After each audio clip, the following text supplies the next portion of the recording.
बिस्मिल्लाहिर्रहमानिर्रहीम। अस्सलाम वालेकुम क्लास टेंथ। आज की इस वीडियो में हमने चैप्टर नंबर 6 की एक्सरसाइज 6.1 के क्वेश्चन नंबर 4 और क्वेश्चन नंबर 5 को सॉल्व करना है। तो क्वेश्चन नंबर 4 के अंदर हमने राइट करना है दी vector A be in the form of, यहाँ पे वेक्टर ए बी को हमने इस फॉर्म में लिखना है स्टूडेंट्स, एक्स आई प्लस वाई जी। अब यहाँ पे आई क्या है और जे क्या है, सबसे पहले इसके बारे में हम थोड़ा सा कॉन्सेप्ट समझ लेते हैं। अब यहाँ पे हमारे पास एक छोटा सा कॉन्सेप्ट है students. When a Cartesian coordinate system is added to a vector diagram, उसको जब एक वेक्टर डायग्राम से मुराद है जहाँ पे हम वेक्टर्स को ड्रा करते हैं, यानी हमारे पास टेल और टिप का जो कॉन्सेप्ट आ जाता है, तो वहाँ पे क्या होता है, it become possible to assign coordinates. तो ये पॉसिबल हो जाता है कि हम उसको कोऑर्डिनेट्स असाइन करें to both initial and terminal points, यानी टेल एंड हेड, दोनों को हम असाइन कर सकते हैं coordinates of each vector. This allows vector to be expressed in term of their coordinates. तो इस तरह से हम वेक्टर्स को कोऑर्डिनेट की फॉर्म में रिप्रेजेंट करेंगे, which can then be use effectively in calculation. फिर उनको हम कैलकुलेशंस के लिए इस्तेमाल कर सकते हैं। टू सिंप्लीफाई दिस प्रोसेस, इस प्रोसेस को मज़ीद सिंप्लीफाई करते हैं जी। We introduce two special vectors, तो यहाँ पे दो स्पेशल वेक्टर्स जो हैं उनको इंट्रोड्यूस करवाया गया अलोंग द कोऑर्डिनेट एक्सिस मतलब एक्स एक्सिस और वाई एक्सिस। आई जो है ये अलोंग दी एक्स एक्सिस है और जे जो है ये अलोंग दी वाई एक्सिस है। यानी जहाँ पे भी हमारे पास कोऑर्डिनेट एक्सिस में एक्स एक्सिस आएगा तो उसको हमने रिप्रेजेंट करना है उसके साथ, वो हमारे पास होगा आई, और जो वाई एक्सिस होगा उसके साथ हम इस्तेमाल करेंगे J. Both vectors originate at the origin. अब ये दोनों वेक्टर्स जो हैं ये ओरिजिन से निकलेंगे and point in the positive direction of their respective axis. तो ये जो है ये पॉजिटिव डायरेक्शन की तरफ होंगे। चलिए अब यहाँ पे हमारे पास स्टूडेंट्स पहला पॉइंट दिया हुआ है ए। तो ए में हमारे पास जो कोऑर्डिनेट एक्सिस हैं वो है 1 और -7। ये हमारे पास ऑर्डर पेयर फॉर्म में लिखा हुआ है। तो इसको हम कुछ इस तरह से भी लिख सकते हैं कि ए हमारे पास 1 और इसके साथ हमने लगाना है आई हमने पढ़ा है जो एक्स वाला कोऑर्डिनेट होगा उसके साथ हमने आई को इस्तेमाल करना है, और इसको हम लिख सकते हैं -7। अब ये क्योंकि वाई है तो इसके साथ हम जे लिख सकते हैं वेक्टर को। तो नेक्स्ट हमारे पास बी है, तो बी को हम लिख सकते हैं -2i और यहाँ पे हम लिख सकते हैं +4j। इसको जब हम ऑर्डर पेयर फॉर्म से ओपन करेंगे तो स्टूडेंट कुछ इस तरह से लिख सकते हैं, एक्स वाली जो वैल्यू होगी उसके साथ आई लगा देंगे और जो वाई वाली वैल्यू होगी उसके साथ जे लगा देंगे। अब हमने ए बी मालूम करना है, तो ए बी मालूम करने का बड़ा आसान सा तरीकाकार है कि हमने यहाँ पे लिखना है ओ बी -OA। यहाँ पे इसको लिखने का तरीका बड़ा आसान सा है स्टूडेंट्स। ये स्टार्ट हो रहा है यहाँ से, ये इनिशियल पॉइंट है, ये उसकी टेल है और ये उसका हेड है यानी उसकी टिप है। तो आपने हमेशा टिप में से माइनस करना है टेल को, यानी जो सेकंड वाला वेक्टर होगा उसमें से आपने माइनस करना है फर्स्ट वाले वेक्टर को, और यहाँ पे ओ लगा देना ओरिजिन। इसका मतलब है ये पॉइंट ओरिजिन से निकल रहे हैं। अब यहाँ पे ओ बी का मतलब होगा बी, तो बी हमारे पास है -2i +4j माइनस, अब यहाँ पे माइनस है तो ब्रैकेट लगा लेंगे और यहाँ पे आ जाएगा 1i -7j। तो यहाँ पे जब j लिख लेंगे हमारे पास आ जाएगा -2i +4j माइनस की वजह से ये साइन चेंज हो जाएंगे, प्लस का 1 है तो ये माइनस का 1 हो जाएगा, माइनस का 7j प्लस का 7j हो जाएगा। अब इसको सॉल्व कैसे करना है, आई वाले को प्लस माइनस करना है और जे वाले को प्लस माइनस करना है। तो -2i और माइनस का i, -2 और -1 -3 होते हैं और साथ में आ जाएगा i, प्लस का 4j और प्लस का 7j, दोनों को प्लस करेंगे तो यहाँ पे आ जाएगा 11j।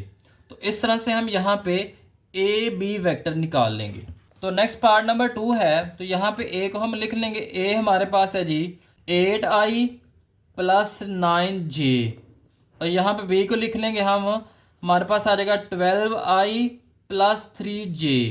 अब हमने ए बी वेक्टर निकालना है, वेक्टर को रिप्रेजेंट करने के लिए हम एरो का सिंबल भी इस्तेमाल करते हैं। तो यहाँ पे आ जाएगा ओ बी माइनस ओ ए। तो यहाँ पे ओ बी हमारे पास है 12i plus 3j minus O ए हमारे पास है, जब इसके साथ माइनस मल्टीप्लाई होगा तो ये -8i हो जाएगा और ये माइनस का 9j हो जाएगा। तो 12i में से 8i को माइनस करेंगे तो ये 4i हो जाएगा, प्लस 3j माइनस का 9j। तो 9 में से 3 को माइनस कर लेंगे तो 6 आ जाएगा, बड़े नंबर के साथ माइनस है तो माइनस आ जाएगा। That's it. तो इस तरह से आपने यहाँ पे पार्ट नंबर 2 के अंदर भी ए बी वेक्टर को मालूम कर लेना है। अब क्वेश्चन नंबर 5 है, find the magnitude of the vector A. यहाँ पे वेक्टर ए दिया हुआ है, इसका हमने मैग्नीट्यूड मालूम करना है। अब मैग्नीट्यूड क्या होता है, सबसे पहले हम इसके बारे में छोटा सा कॉन्सेप्ट है उसको समझ लेते हैं। मैग्नीट्यूड होता है किसी भी वेक्टर की जो लंबाई होती है ना, जैसे 5 मीटर 5 इंच, तो ये जो 5 है ना नंबर कोई भी, ये उसका मैग्नीट्यूड होता है। तो मैग्नीट्यूड को हम बच्चों दो और नाम हैं इनके, वो भी आपने याद रखने हैं। Magnitude of a vector is also known as norm, इसको नॉर्म भी कहते हैं या इसको लेंथ ऑफ ए वेक्टर भी कहते हैं। मैग्नीट्यूड के 3 नाम हैं, एक मैग्नीट्यूड खुद है, 2 इसके और नाम है नॉर्म, और तीसरा नाम इसका है लेंथ। लेंथ का मतलब जैसे 5 मीटर 5 इंच, ये जो 5 है, ये जो नंबर है, ये उसका एक्चुअल में मैग्नीट्यूड होता है। अब मैग्नीट्यूड मालूम कैसे करते हैं, तो उसके लिए आपने स्टूडेंट्स फार्मूला याद रखना है कि जो एक्स कोऑर्डिनेट होगा इसका स्क्वायर लेना है, प्लस फिर वाई कोऑर्डिनेट का स्क्वायर लेना है, और दोनों का हमने अंडर रूट लेंगे तो हमारे पास मैग्नीट्यूड ऑफ ए वेक्टर निकल आएगा। तो चलिए क्वेश्चन की तरफ बढ़ते हैं और वहाँ पे देखते हैं कि किस तरह से हम इस कॉन्सेप्ट को इस्तेमाल करेंगे। अब इसका पार्ट नंबर 1 है, वेक्टर ए दिया हुआ है -3i प्लस 2j। तो यहाँ पे हम इसका जब मैग्नीट्यूड लिखेंगे तो ए का मैग्नीट्यूड हमारे पास आ जाएगा एक्स का स्क्वायर प्लस वाई का स्क्वायर और फिर सारे के ऊपर आ जाएगा अंडर रूट। अब यहाँ पे एक्स आई के साथ जो वैल्यू होगी ये एक्स होगी, तो इसका हमने स्क्वायर ले लेना, प्लस वाई की वैल्यू क्या होगी, ये जो जे के साथ लिखी हुई है ये वाई की वैल्यू है, तो यहाँ पे 2 का स्क्वायर आ जाएगा। माइनस का स्क्वायर लेंगे तो प्लस हो जाएगा, 3 का स्क्वायर लेंगे तो 9 आ जाएगा, प्लस 2 का स्क्वायर लेंगे तो यहाँ पे 4 आ जाएगा। अब यहाँ पे आ जाएगा 13 का अंडर रूट और यहाँ पे मैग्नीट्यूड ऑफ वेक्टर ए आ जाएगा। अब मैग्नीट्यूड को इस तरह से वर्टिकल लाइंस लगा के रिप्रेजेंट करते हैं, दैट्स इट। अब नेक्स्ट इसका पार्ट नंबर 2 है, तो वेक्टर ए का पहले हमने फार्मूला लिख लेना है मैग्नीट्यूड का। तो यहाँ पे आ जाएगा एक्स का स्क्वायर प्लस वाई का स्क्वायर और यहाँ पे वैल्यूज़ को पुट कर देना है। आई के साथ वैल्यू 4 है तो 4 का स्क्वायर आ जाएगा, प्लस जे के साथ -3 है तो -3 का स्क्वायर आ जाएगा और इन दोनों के ऊपर आ जाएगा अंडर रूट। तो ये 4 का स्क्वायर लेंगे तो 16 आ जाएगा, प्लस माइनस का स्क्वायर लेंगे तो प्लस आ जाएगा, 3 का स्क्वायर लेंगे तो 9 आ जाएगा। तो यहाँ पे आ जाएगा 25 और ऊपर आ जाएगा अंडर रूट। तो जब 25 का अंडर रूट लेंगे तो ये 5 आ जाएगा। तो यहाँ पे ए का जो मैग्नीट्यूड आया है वो है हमारे पास 5। अब क्वेश्चन नंबर 5 का लास्ट पार्ट है, तो यहाँ पे भी सबसे पहले हमने मैग्नीट्यूड ऑफ ए इसका फार्मूला लिखना है।